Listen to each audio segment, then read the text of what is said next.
Hello everyone, लस्सु फ्याफुल्ला, welcome to my mini blog. म चाहिँ आज के भन्न चाहन्छु भने भर्खरको तरुनी बहिनीहरूलाई र अनि हामी केटी मान्छेहरू सबैजनालाई म चाहिँ के भन्न चाहन्छु भने अरूको पैसाले बाहिर गएर केही नखानु है। बरु पैसा चाहिँ आफै तिर्नु सके पनि नसके भने बरु चटपटी खानु आउनु होइन।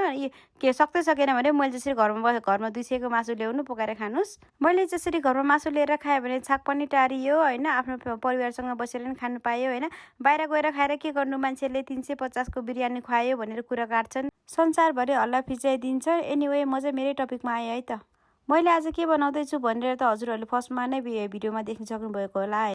मलाई चाहिँ नरम मासु मनपर्ने भएको भएर कुकर पनि खुइ घुम्ने गरेर राँगोको मासु सिटी ल्याएर बनाउनु लाग्छु मैले आज।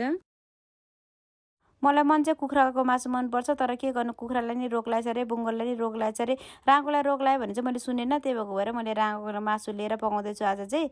अनि उतापट्टि कुकरमा मासु चटायो, यतापट्टि म रोटी बनाउन लाएँ। रोटी बनाउने प्यानमा मैले फेरि साग पनि फ्राई गर्न लाग्छु।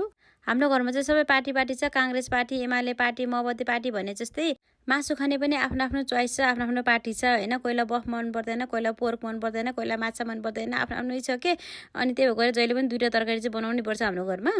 हेर्नुहोस् न, लास्टमा कुरा गर्दा गर्दै मेरो तरकारी पनि पाक्यो होइन। आजको तरकारीको लुक्स चाहिँ यस्तो रहेको छ। थकाली सिट हेर्नुहोस् एभ्रिवान, भनौँ भने मिलेन। आजको मेरो खानाको लुक्स चाहिँ यस्तो रहेको छ एभ्रिवान। बाई बाई, हेर्दै गर्नु होला, माया गर्नु होला।